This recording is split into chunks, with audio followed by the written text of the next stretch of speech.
Why? Why are you a Hindu? Why do you say that you are a Hindu? Hindu means behind you. Why are you a Hindu? Come on. Or why do you call yourself a Hindu? Anyone? As a practice karma. Practice not what? Karma. Karma. Karma. Dharma. Everybody who practices dharma is, Buddhists practice dharma. Now, why? No answer? You're born as a Hindu family, therefore you're Hindu, isn't it? Fortunately or unfortunately? Just because you are born to a Hindu family does not make you a Hindu. Anybody else?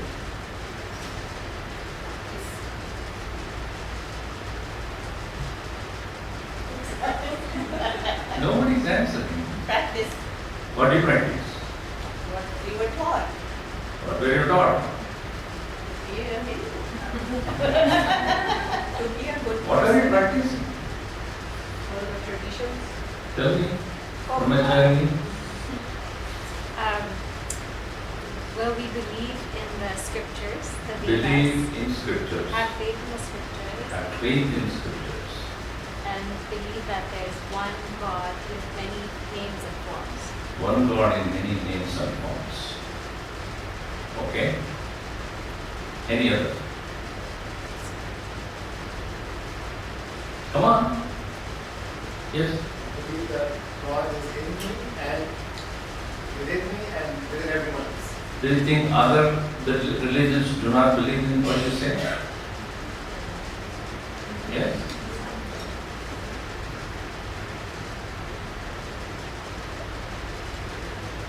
Gurudev asked this question. I have him to tell me. Some said, as you said, we are born to a Hindu family.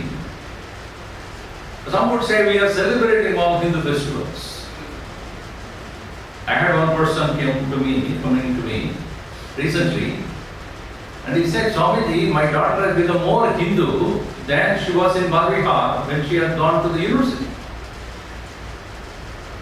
I said, she became more Hindu when she is in the university and not when she was here in Balvihar? No. How? Because she practices Garba. Tell me, just because you dance Garba does not make you Hindu. Just because you are celebrating Diwali and Navratri, that does not make you Hindu. Oh, I go to temple.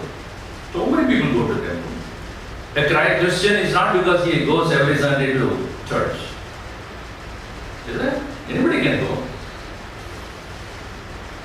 Yes.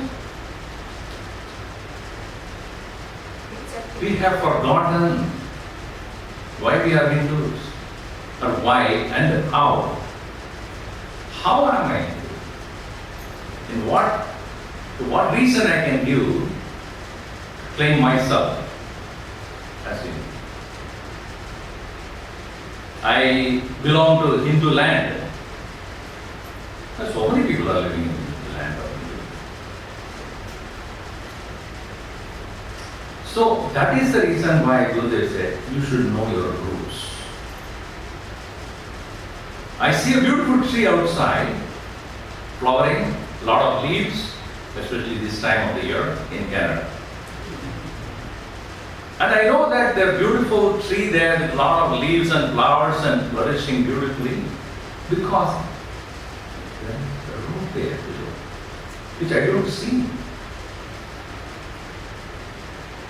The root is so deep. Its existence and sustenance is because of the roots. Do you water a tree?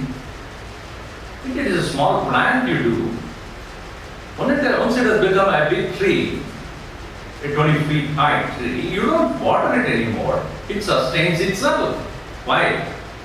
Because the roots are so deep. Hinduism has survived many onslaughts, many invaders, many burning away of scriptures, destruction of temples. Yet, the roots are very deep. That is why it is still surviving as the most ancient religion of the world. Much before Christ, much before any one of those ancient cultures that were there, Rome, Mesopotamia, all of them have perished. It's because the roots are very deep. Even as winter comes, you will see all the leaves gone, all the flowers gone. Yet the tree survives. Why leaves leave? Because that's why they are leaves. They are leaves. But the tree sustains with bare minimum things to itself. So also even if you remove everything, as Mahatma Gandhi beautifully said, even if all the scriptures of Hindu scriptures get destroyed, there is only one thing if it survives, one statement, which is found in Ishavasya Upanishad. First one, Ishavasyam idagam sarvam yatkincha jagatyam jagat. That one statement will revive it back. That is the beauty of this Hinduism. And that's what we belong to. Which means we should know the roots. Once we know the source of this entire gigantic tree called Hinduism, and grow that very root, the root of the tree in ourselves, and nobody can shake us. This is what is to be taught to the children. That's what Gurudev started Bal Vihar, Yoga Kendra, etc. For what? Not to celebrate Shivaratri and Navaratri and then dancing and not that. And that is what you call it Hinduism? I'm sorry. We wear sari, Swami, I'm very sorry. Just because wearing sari does not mean you're Hindu. People wear bangles. That doesn't mean you're Hindu. The first thing is taught by our Gurudev. When he said, to be a Hindu means first of all to be human. His commentary on Bhagavad Gita, Art of Man Making. First be human. Vivek Chudamani, one of the very well-known scriptures texts written by Adi Shankaracharya says, Jantuna Narajanma Durlabham. Being human is a very rare chance. And we already got it. Anybody who's not, please walk out. Narajanma Durlabham. Meaning it is very difficult to get Dukkena Labhate. And we already got it. Dukh or Group. I don't know why we are human. But being human does not mean having human body. Humanness, the values, the ability to treat others in the same way as you want to be treated. Having human heart for all the rest of the living beings to survive, to help them survive, support them, irrespective of caste, color, religion, region that person belongs. Yesterday, day before, I was in the airport. I was walking. It was a long walk for me inside the airport. As I was walking, I could see one person, probably around 80 plus years old, could not walk. And he was struggling, coughing, slowly going. So I went to him and put my hand on his shoulders and, do you want me to help you? He looked at me, in what way? Now, I will help you up. I am already doing that. See, of course, he doesn't want my help, but wanting to help. Everybody was passing by without even noticing that person. So I said, am I making a mistake here? It doesn't matter if he wants it or not, but even the intent to help somebody, that must be there. How many of our people are walking by without even noticing who needs help? They don't. They're so busy. So, first of all, let us develop the humanness. And the most important aspect of being human is make sure that you take care of the rest of the living beings. And that's what we don't do. We destroy them. Is it right? In the arrogance of being human, we say that we have the right to rule over them, destroy them. It's meant for us to enjoy. Who told you?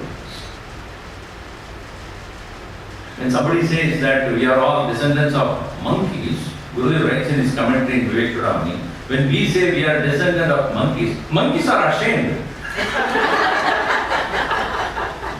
What kind of a descendants are this?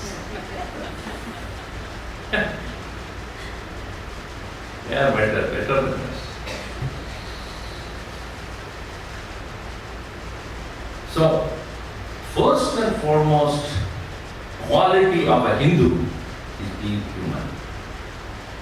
There is no religion, no caste or color or creed, race or religion or status, social status. Being human. Feel for others. And today's world will be, because of the technology or whatever we have, we don't even acknowledge the existence of anybody around us. Even while walking, we don't even know who's in front. We are living in our own created, imagined world, a fancy world. And they deny the existence of even people who are at home. Forget about others. Once I was in somebody's house and I stayed for a whole week and I didn't see the kids at all. Because the early morning I would go for my walk and then for the talk, etc. And then they go to school. And then by the time I come back after the big and everything, they are gone to sleep. So the whole week went by. On the Saturday I was leaving. I said, I would like to see your kids, both boys, two boys. Or they are still sleeping or maybe doing something. And I could hear some noise there, the video game noise. And she called out, you didn't hear. That's a very simple way you can bring them down. How? Disconnect the internet. No, Swami, you don't do it. You switch it off. Mom! Come down. So today's world, we live in our own fancy world, self-imagined world, VR, virtual reality. We don't even feel the existence of another warm body in the same house. People have dogs, not human. They can't talk with human. Dogs and cats supersede. The first quality, therefore, is to first understand, appreciate that we are a rare being. And the rarity is because we can take care of others.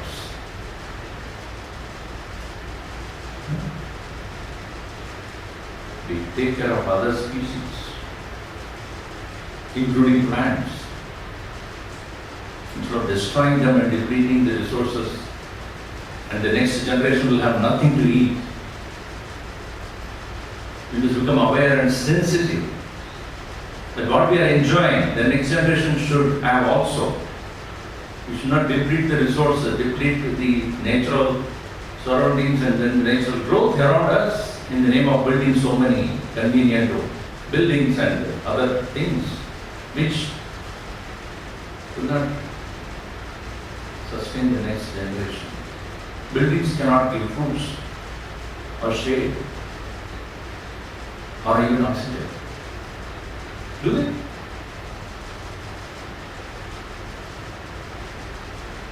Secondly, being human being is to have higher goal than all human goals.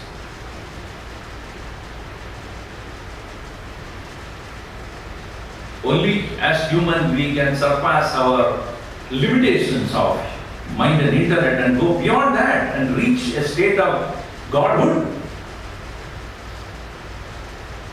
That we have no idea about. Schools don't teach us. Universities don't teach this to us. That's why Gurudev said, this knowledge that we can reach the highest goal of liberation must be taught to the children, students, youngsters, much before they go into the world, step into the world for being a professional. Because these are all limited goals. But Charanalaksham, final goal must be very clear.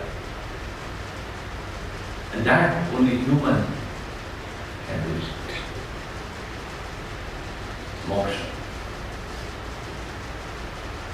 So that scriptures, those scriptures which can teach us that, we believe in, we work on, we follow, as he said, that being a Hindu means our goal should be moksha. That must be very clear. First of all, being human.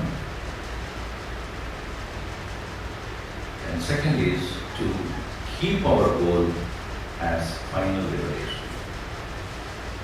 What is that?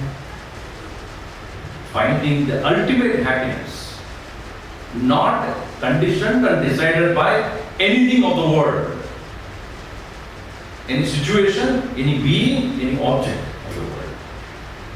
That is total freedom. Only freedom alone can give you true happiness. Bondage cannot. Any dependence,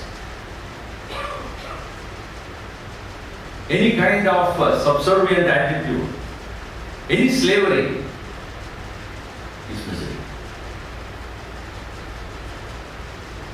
So long as we live in bondage, there cannot be true happiness.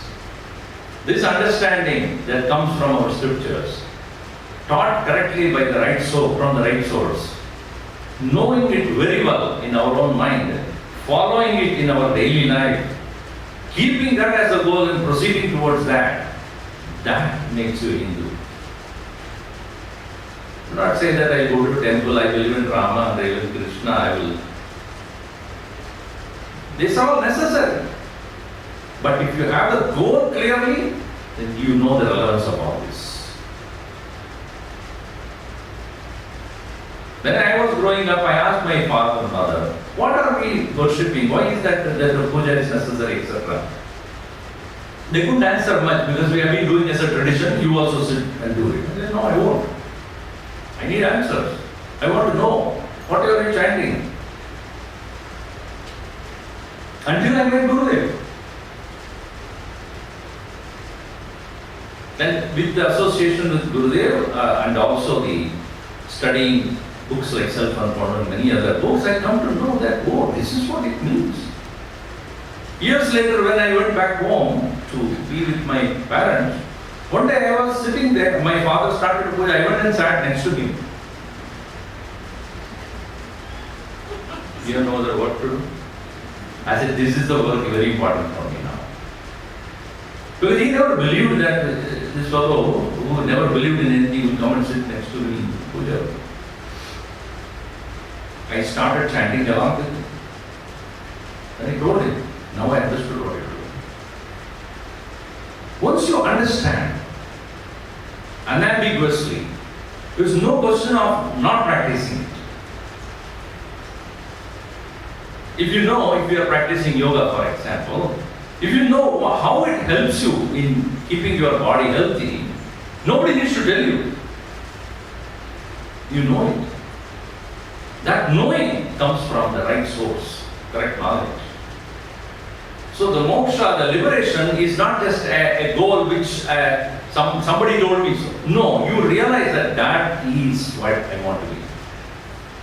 If not in this birth, many births later at least, I should reach there. I should strive right now onward, proceed on in that direction. And the milestones are given to us. This is the milestone number 1, 2, 3, go in this way.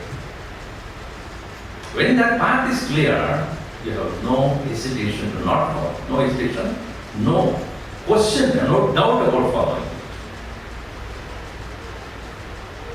So being human, being clear about the highest goal of human existence.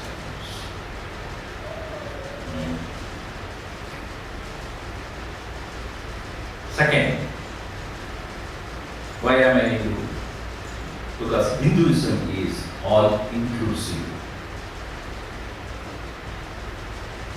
All inclusive, what it means is it does not fight against anyone.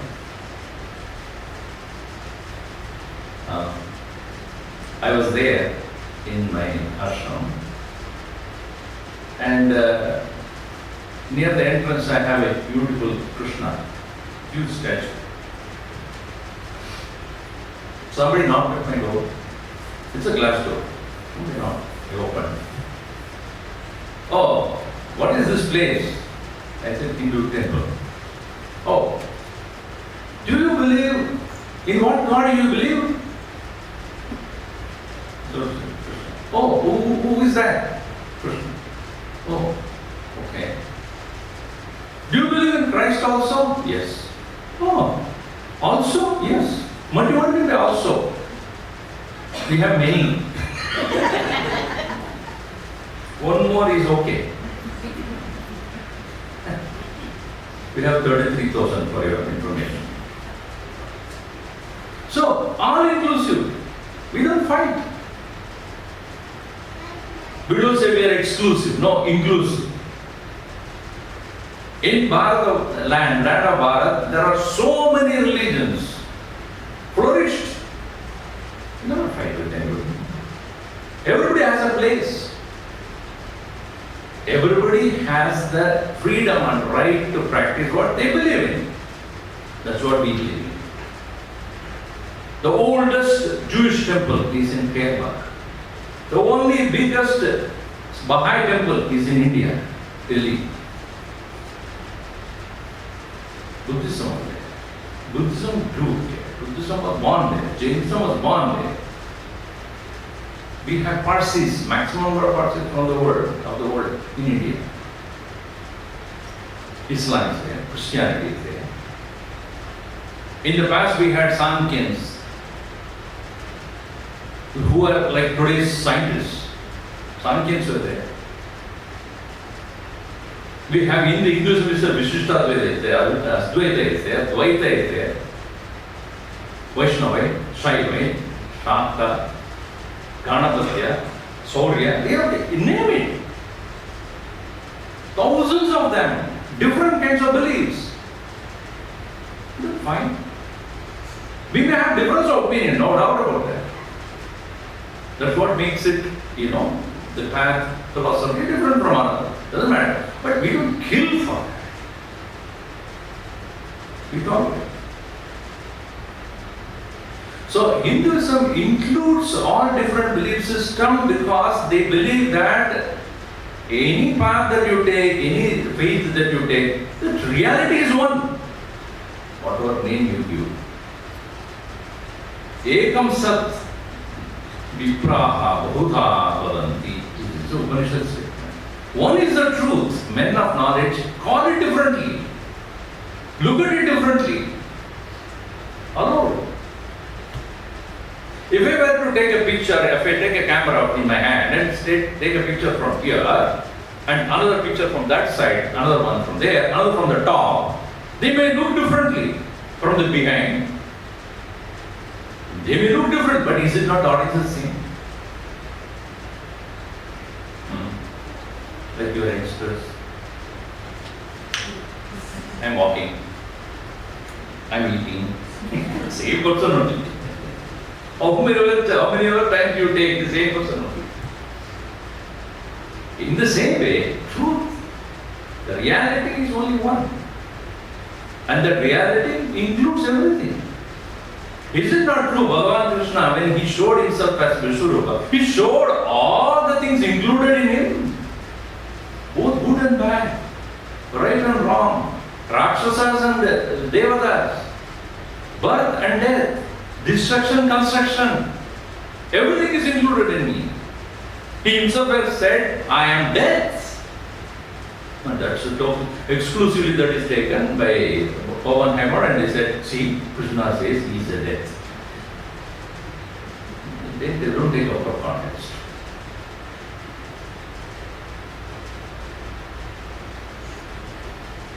Kalosmi aham jagadavakshakah. That's what he said.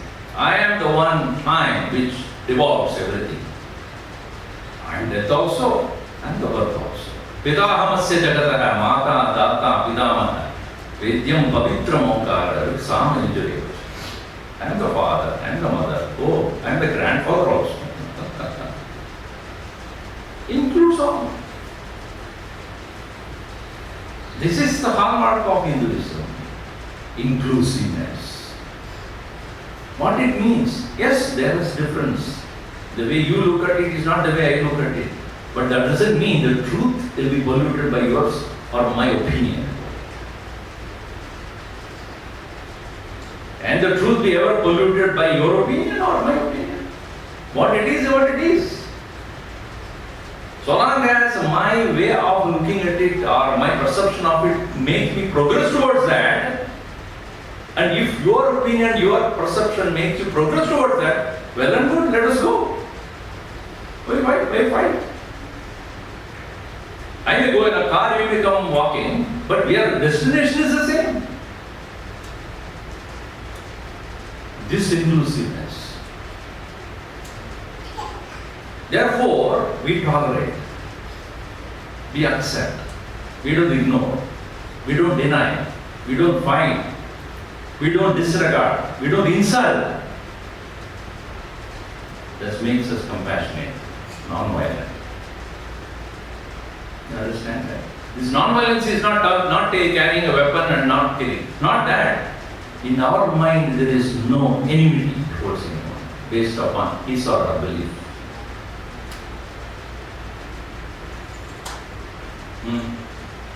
Are you Hindu now? Yes or no? Yes. Why? Somebody asked this question, you should not, because I believe in drama. Don't do that. I am Hindu because, first of all, I am human. I know what humanity means to me. I tolerate. I have my roots very clear and strong. I allow others to survive as much as I survive. In spite of differences, I include everyone. I have no enmity against anyone. I don't become intolerant. I accept differences. And we know there is the same goal we are going towards. And perceptions are different, but the goal is the same. And I, as a human being, I have that goal to reach the ultimate happiness, and I am marching towards that. If I can reach this in this life itself, well and good. And I don't give up. Keep going. Charai. Keep going. And I allow also others to come along. When Gurudev was asked this question, Swamiji, are you realized? He always said, no, I'm waiting for you. Come, let's go. He never arrogated, said that I am realized, you are all waste. Never. So inclusiveness, not exclusiveness. In today's world, individuality is given so much of importance. In the process, we become proud and arrogant. No doubt, our skills and abilities we have to develop in any field, especially the youngster. You have to develop your ability and strength and uniqueness, no doubt about that. But that does not mean you look down upon others. Everybody who is given a chance and opportunity will grow. I got the opportunity and the ability to do so. That does not mean I am unique and I look down upon others. arrogantly. So I must understand that I am given a chance to be this. And anybody who is given a chance will grow. I am unique in certain ways. It does not mean in this world I am the only person who can do that. No. It is said in our scriptures that there is no word which is not a mantra. There is no herb which is not a medicine. Everything has a place in this world. As much as I have a place in this world to do what I need to do, I equally appreciate that you have a place in this world to do what you are doing. If there are no invisible bacteria, you will not get idli. Do you see them? You don't see them. But if they are not there, you don't get yogurt.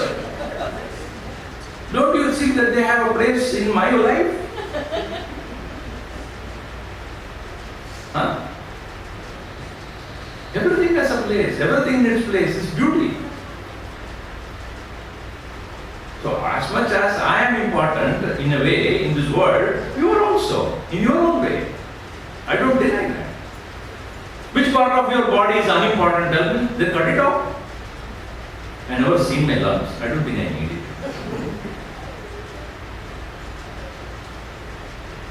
Because you don't know. Just because you don't see. You think it is irrelevant. So, inclusiveness. The third important feature of Hinduism is its close connection with nature.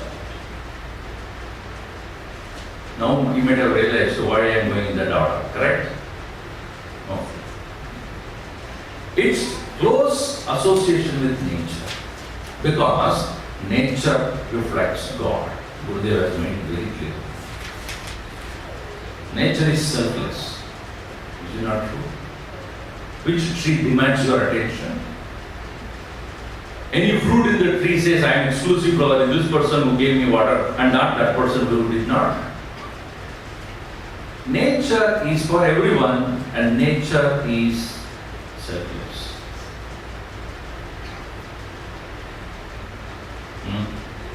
Sun is not meant only for you.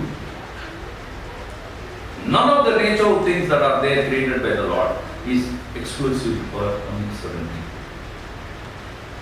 Right? That you reflect on. I am here emulating the qualities of this nature. And nature is always perfect, and that perfection comes because of continuous slow progress. You put a plant on the ground or put a seed in the ground, it doesn't come tomorrow and it becomes a tree. It won't. It will take its own time. Why? It wants to perfect itself. Any perfection comes over a period of constant working to become one. There is no accident in this world. Gurudev would say only incidents. Everything in the nature works slowly and steadily towards its own final destination. Now somebody said that I am Hindu because I believe in karma. Right? And there are many other, Buddhism also believes in karma. Jainism believes in karma. No, I am not talking about karma, I am talking about karma. Right? Karma. And nowadays that become a fashion. Why are you suffering karma? Karma theory is an explanation and not a solution. By knowing that what I did in the past is the reason why I am suffering today is not a solution. Is it? A solution. By knowing that I did something in the past and therefore I am suffering, therefore there is no more suffering. It only gives an intellectual satisfaction. I don't know before why I am suffering. Now I know I am suffering. That doesn't mean it just stops. It only gives me the understanding that I should not do wrong things because the effect will be there. That is the one thing. So the intellectual curiosity or that inability to accept is become possible to accept. Now I am able to accept it because I know why it's happening. But that does not mean it will stop.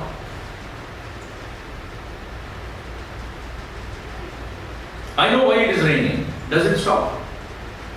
By me knowing? I know, I don't have any more doubt to ask a question about this rain. Why? Because of what reason? XYZ, scientific reason. Just like the things in the phenomenal world are happening because of certain scientific reasoning. And reasoning means what? There is a cause, and because of cause, the effect is. The effect is because of the cause. Effect represents the past reason or cause. As Gurudev said, every effect must have a cause. So, there is a relationship between these two. So, that is the scientific reasoning. So, also, what I am going through in this life must have a cause. That is the karma. Though I don't see it, nothing can happen without reason. If you say that things are happening on its own without any reason, then you cannot live a reasonable life. Nothing is unpredictable. The very scientific reasoning should accept karma. Now you will ask this question. We don't know what we did in the past. Right? True. Let me ask you one thing.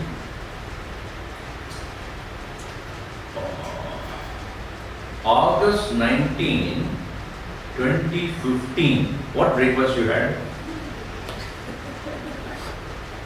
Swamiji, every day my breakfast is the same. So therefore, vote me. August 19, 2015, what breakfast? Did you have breakfast? Yes or no? Yes. What breakfast? See, you had breakfast, no doubt about that. I don't know. Does not mean you did not have. I don't know does not mean it didn't exist. Think.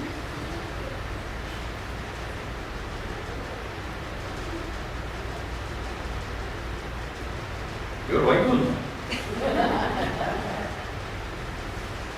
Right?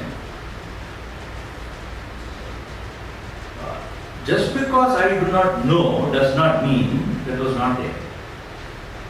And when you come to know, now I know it's reason. But even whether we know it or not, even if you don't know it, the result will be there. So, belief in karma does not by itself make you a Hindu. But Hinduism believes in them. That's true. Because the intelligent ancient masters have said the intellect that is constantly questioning why. This is the reason. Stop. Now the next question, what do I do now? Having understood the reason why I am going through this, what should I do right now? The question is, what is my action right now for that? Can I alleviate or remove what the effect of the past? No. Is it possible for me to overcome that with my right understanding and for self-effort? Yes. To the extent you put your self-effort, to the extent you use your knowledge, you can overcome the effect of that karma. You will still have it, but you can overcome that effect.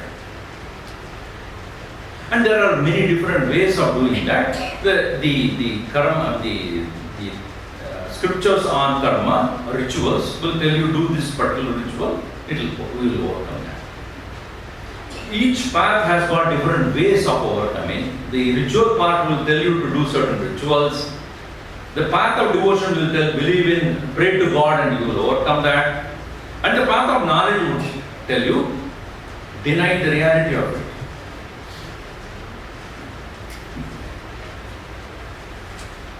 Overcome your identification with that which is suffering, that which is experienced by you. Overcome it by knowing its unreal nature, temporary nature. So there are various ways of overcoming. That's why the scriptures are important. We know the karma, we know the effect of karma, but how to overcome that, that is taught in the scriptures. That's why it's important to know the scriptures. How to overcome this. Whether you take the path of rituals or take the path of devotion or take the path of knowledge, how to face it.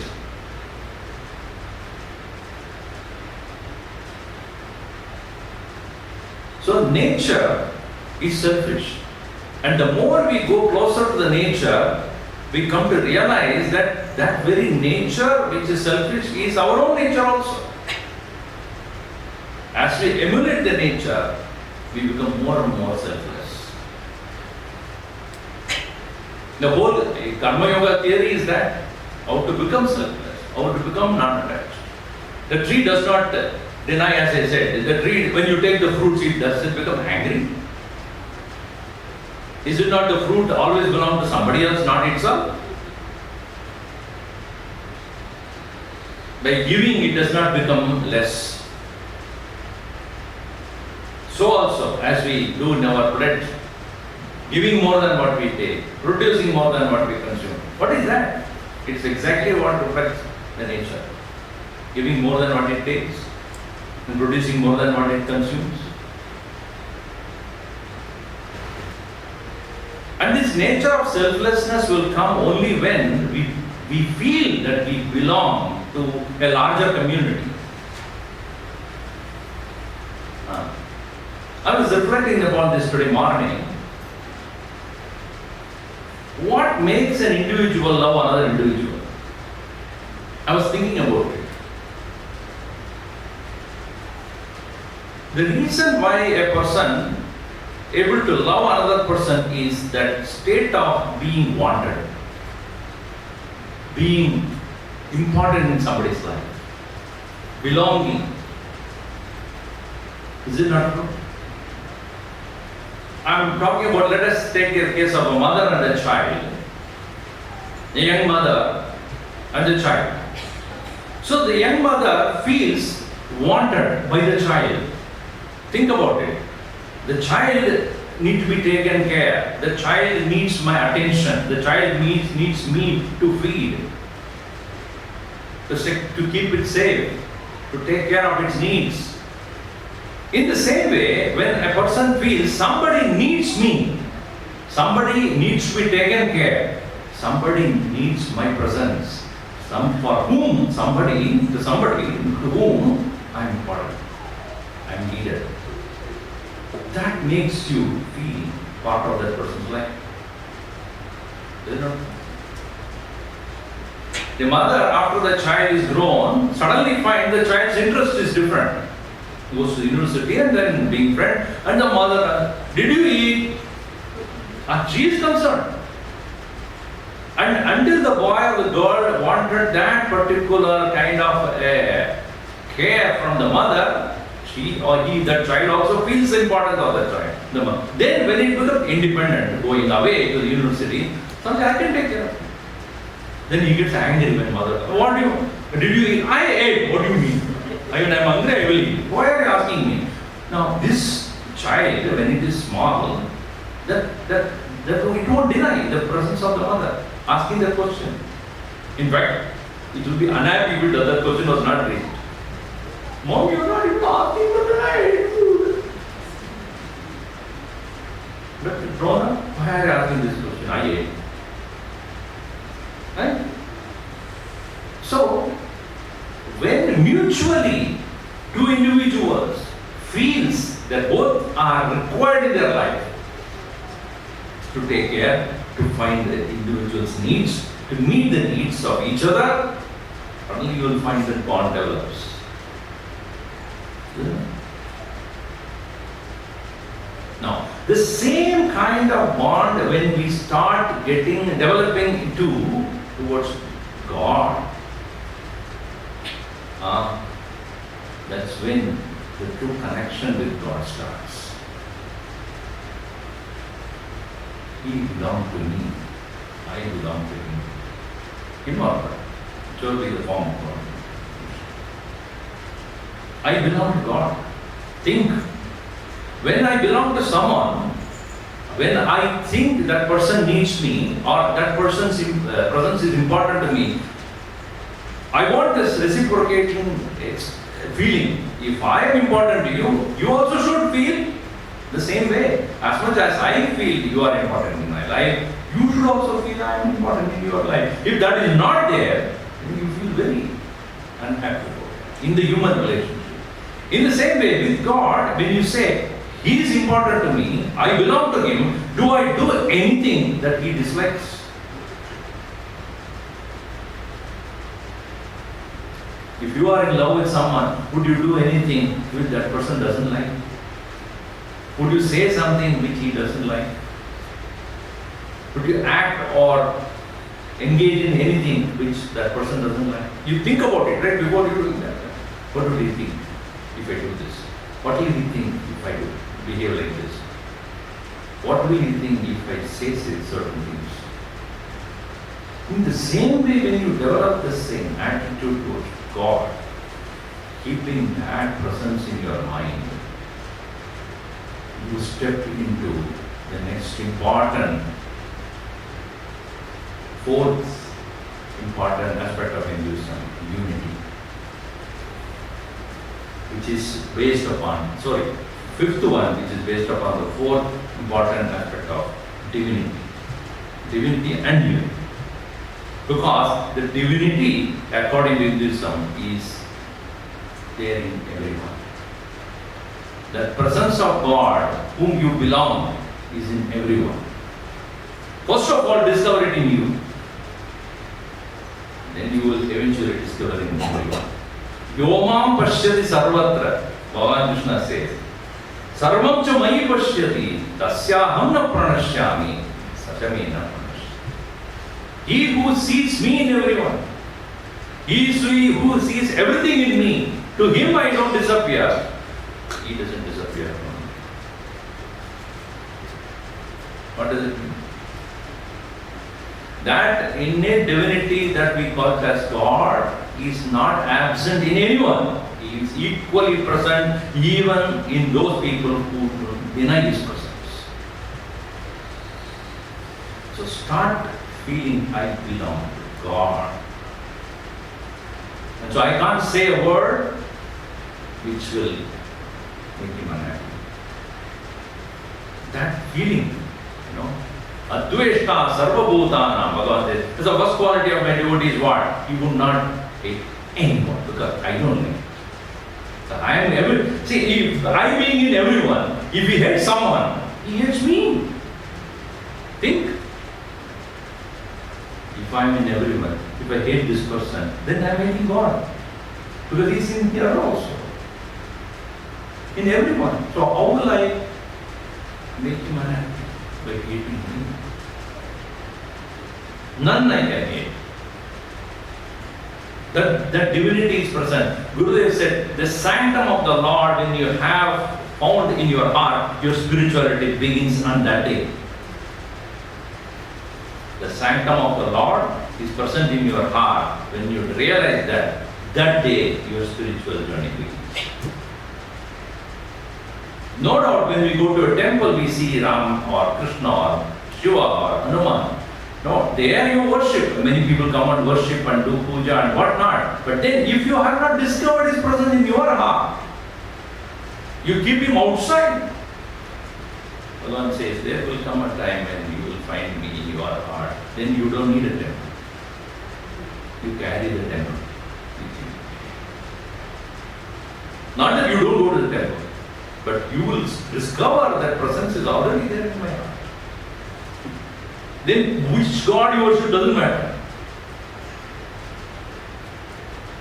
The moment you understand the temple of God is in your heart, even the barren place where you are sitting there, nobody is there, you are already established a temple. Yatra yatra mano yadi, tatra tatra samadhi. Wherever the mind goes, there itself. So, great Mahatmas who have consecrated the temples, etc., shrines are all, etc., consecrated by them, is to make you feel the presence of the Lord not only in the deity that they have consecrated, and through that, looking at it, you realize slowly that presence is in me. That is Hinduism. As Gurudev would say, Hinduism is not a Sunday to Sunday religion. It is every moment you should feel this. As you grow spiritually, you claim yourself as a Hindu, you create the shrine of the Lord in your own heart, and that very shrine of the Lord is present in everybody's heart. Sarvasya chaham priti sannivishta. I am already there in everybody. That's the inner divinity. Divinity is that which does not have divisibility. It doesn't divide. There is no division anymore. That's what it's divinity. So this inner divinity makes us feel the holiness of everything. Why then Hinduism, if somebody asks, why are you worshipping trees? Why are you worshipping snakes? Why are you worshipping mountains? Unfortunately, we cannot but see God in it. His presence is undeniably present everywhere. In the tree, in the plant, in the cows, in the horse, in the water, in the sun, in the moon, in the hills, in the rivers. I cannot but see. There is no division. So the divinity is harmoniously, homogeneously present.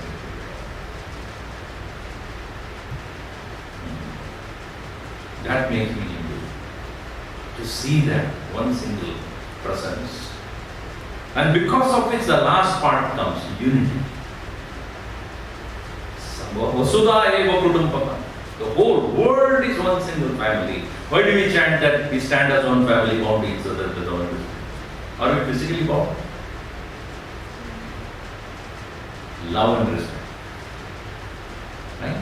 And love comes because of not physical attraction. Love comes because of inner divinity. I see me, myself in you. That is love. I see the presence of God in me, the same presence in you. That is love. I see the divinity in me is the same divinity in you. That is love. That is why I respect it. Why do we do namaskar? Huh? You and me are the same. There is no difference. I and you. There is no difference. That is why not only in the temple we do the namaskar in this way, when we see people also we do the same thing. There is no difference between what you do in the temple and what you do in front of another person. It is the same because the same divinity I find in the temple is the same divinity I find in you. That's why it is.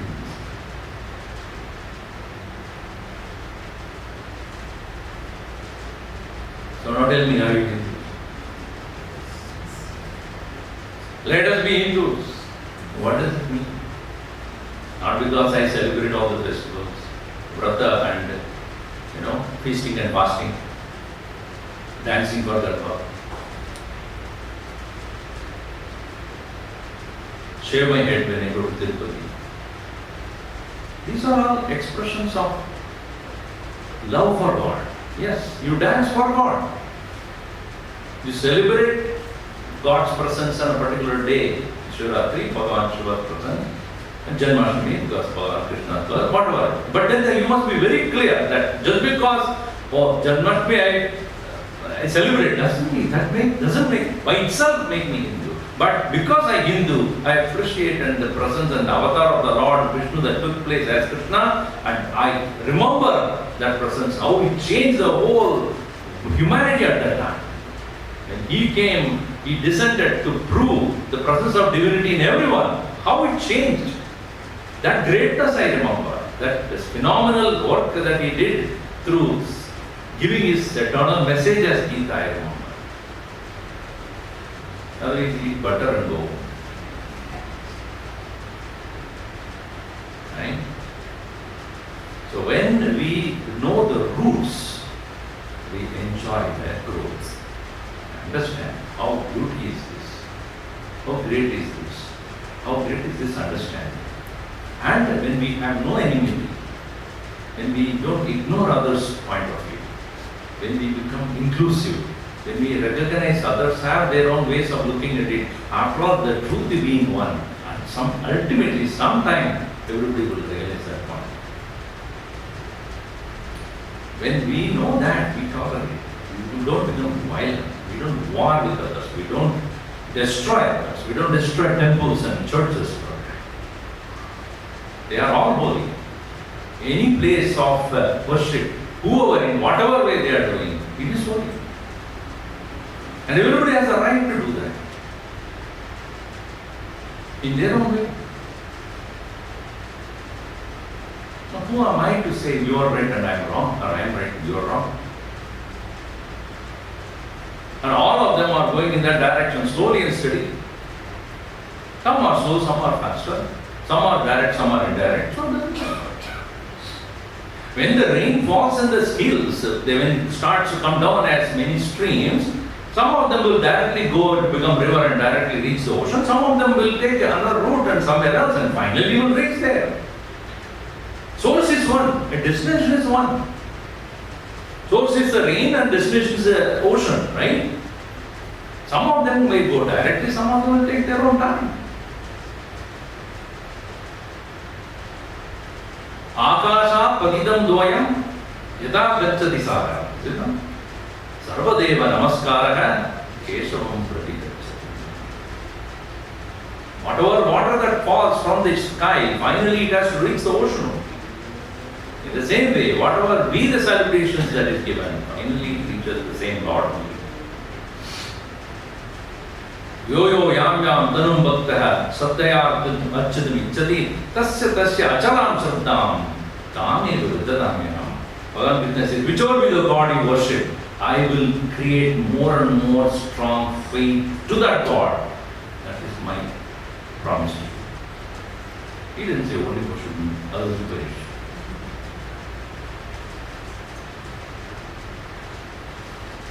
So, please understand the roots.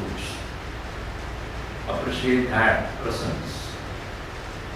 And be true in this way. Then, if somebody by mistake asks, why are you doing this? Let me tell you something. Come on. Next 1 hour lecture. Convinced? You don't need to agree with me in all aspects. But at least we must know now what makes me declare myself practically.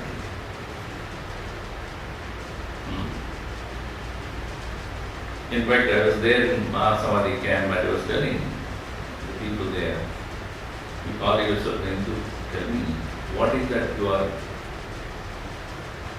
taking as a sankalpa to practice as a Hindu every day?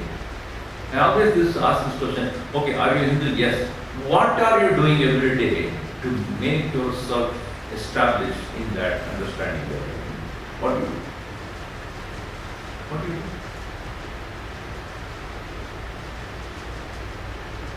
This shift of attention or shift of perception, the paradigm shift should take place in our mind. That is how Gurudev worked hard for 40 plus years to create that mental shift. Do not just blindly follow anything. Do not just because you are born in a Hindu family or a Hindu. You have to prove yourself that I follow certain things in my life that makes me recognize my unique presence as a Hindu who does not deny anybody else, but at the same time I march towards my own goal of moksha, freedom, while carrying everybody along with me as much as I can and proceed. But what do I do unless I do something every day? How will I reach there? If your child is going to the university and doesn't study at all, will it ever then pass the exams? Every day he or she has to do something to go towards the final goal, right? So what is that I am doing? Every day the same thing that you do morning, get up and the routine, and then finally when you become 60 or 70, suddenly you realize that you are going to die. At that time you can't do much. Whether you like it or not, you like.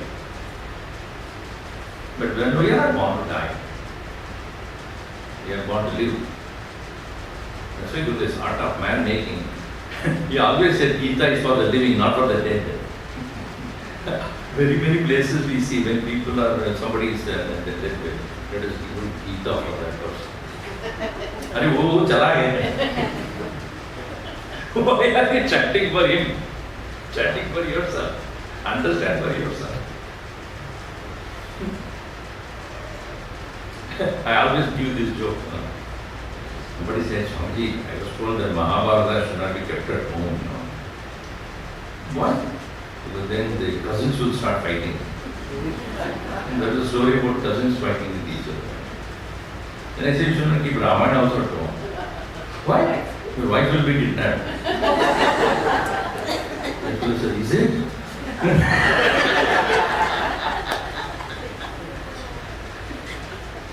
What foolishness. Follow and pado. Open the book and read. And learn from the right source.